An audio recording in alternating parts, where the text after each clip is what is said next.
දෙවැනි ස්ථාන 6ක අද උදෑසන 8:45 9ත් අතර පිපිරීම් මාලාවක් සිදු වූයේ ශ්‍රී ලංකාව මෙන්ම සමස්ත ලෝකයේම කම්පනයට ලක් කරමින්. කොටහේන කොච්චිකඩේ ශාන්ත අන්තෝනි කතෝලික දේවස්ථානයේ, කටාන කටුවා පිටිය දේවස්ථානයේ සහ මඩකලපුවේ කිතුණු දේවස්ථානයේ මෙන්ම කොළඹ ශ්‍රැංගිලා, කිංස්බරි සහ සිනමන් ග්‍රෑන්ඩ් යන සුපිරි හෝටල් පරිශ්‍රවල මෙම පිපිරීම් මාලාව සිදු වුණා. විපක්ෂ නායක මහින්ද රාජපක්ෂ මහතාද නිවේදනයක් නිකුත් කර මෙම සිදුවීම හෙලා දැක තිබුණා. මේ අතර හිටපු ආරක්ෂක ලේකම් ගෝඨාභය රාජපක්ෂ මහතාද අද පෙරවරුවේ අගරාදගුරු නිල නිවසට පැමිණ මැල්කම් කාදිනල් රංජිත් හිමිපාණන් මුණ ගැසුණා.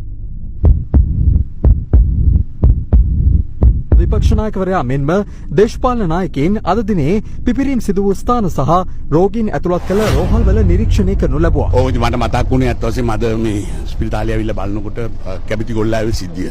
අපි ඔක්කොම මේ වෙලාවේ ආගම් ભેද, ಜಾති ભેද මේවා සියල්ලම අමතක කරලා දාලා මේ අවස්ථාවේ එකමුතු වෙලා පක්ෂ ભેද අමතක කරලා දාලා කල්පනාකාරීව කටයුතු කරන්න ඕනේ. මොකද මේක අපිට දන්නවලා තිබුණා. ඊට ඉස්සෙල්ලා අපිට ලිපියකින් දන්නවලා තිබුණා.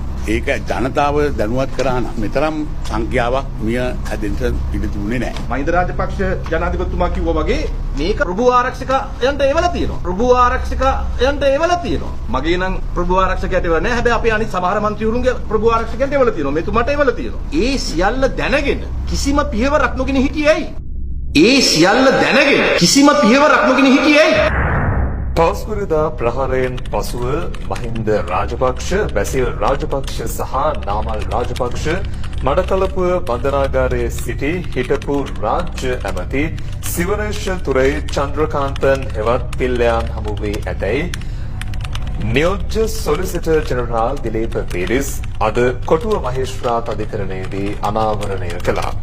ඔහු කියා සිටියේ ගෝඨාභය රාජපක්ෂ බලයට පත් වී සතියක් තුළ පිල්ලයන්ට ඇප ලබා ගැනීමට කටයුතු කරන බව ඔවුන් එහිදී දැනුම් දී තිබූ බවයි.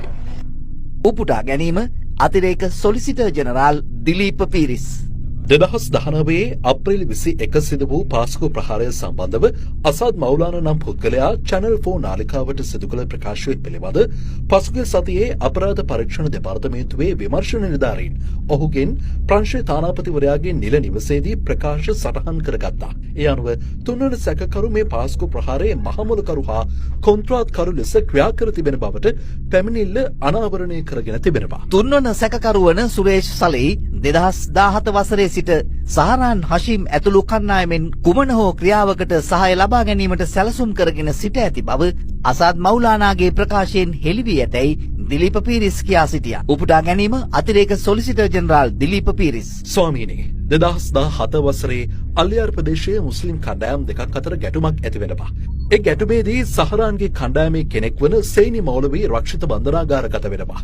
ඒ අවස්ථාවේදී පිල්ලයන්ට මේ සෙයිනි මෞලවී කියන පුද්ගලයා අපි ළඟ 8 දෙනෙකු ඉන්නවා ඕනේ වෙලාවක මැරෙන්න කියලා තියෙනවා. තුන්වෙනි සැකකරුට මේක ආරංචි වෙනවා.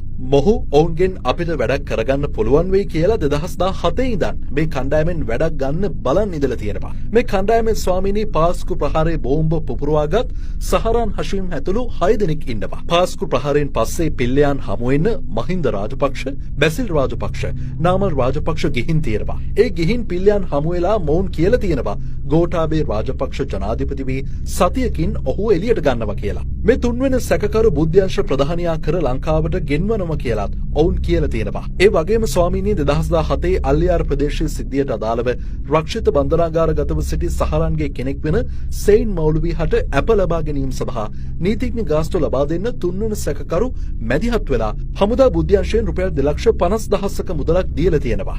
ඊට අමතරව ස්වාමීනි පිල්ලයන් මැදිහත් වෙලා ඔහුගේ පවුලේ අයගේ වියදමට කියලා වෙනම රුපියල් 50,000ක් දීලා තියෙනවා. මොහු රජයේ නිලධාරියෙක් ස්වාමීනි. මේ තුන්වෙනි සැකකරු ස්වාමීනි 2019 යම් තීරණාත්මක දවසක් එනකන් මේ අයව නඩත්තු කරලා ආරක්ෂා කරලා තියෙනවා. දේශපාලන අරමුණක් වෙනුවෙන් ස්වාමීනි මේ කරලා තියෙන්නේ. ස්වාමීනි මේ පිරිස මුලින්ම සැලසුම් කරලා තිබිලා තියෙන්නේ උතුරේ හමුදා කණ්ඩායමක් ඉලක්ක කර හෝ දකුණේ ප්‍රදේශයේ මේ ප්‍රහාරය කරන්න. පස්සේ තමා අති සංවේදී දිනයක් වන කතෝලික බැතිමතුන්ගේ පාස්කු දිනයේ දවසේ ප්‍රහාරය කරන්න තීරණය කරලා තියෙන්නේ.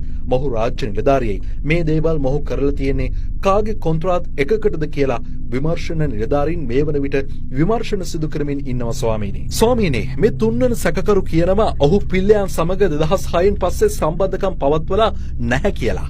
හැබැයි ස්වාමීනි ප්‍රහාරයෙන් පස්සේ අහුන්ගල්ලේ හෝටලයකට මොහු පිල්ලයන්ට හා ඔහුගේ පවුලේ අයටයි අසාද් මෞලානාට පාටියක් දීලා තියෙනවා. ඒක හෝටලේ ලොග් බුක් වලත් සටහන් වෙලා තියෙනවා ස්වාමීනි.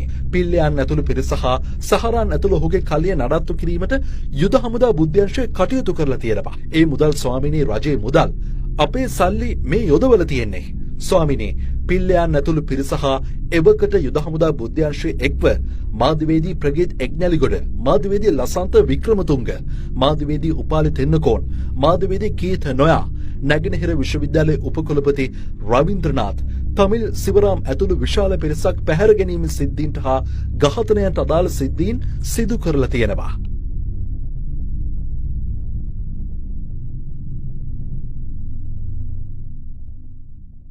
කපෝති කවුද දිනන්නේ? ගෝඨාභය දිනන්නේ. මම තමුන්නාන්සේලාට යුතුයකමක් තියෙනවා ස්තුති කරන්න. මම දේශපාලනයෙන් ඉවත් වෙලා පැත්තකට වෙලා ඉන්නකොට මෙයාට ගෙන්නගෙන තමුන්නාන්සේලා මට වැඩිම ඡන්ද සංඛ්‍යාවක් ලබා දීලා මාව മന്ത്രിවරයෙක් කරලා මෙතෙන්ට ආවා.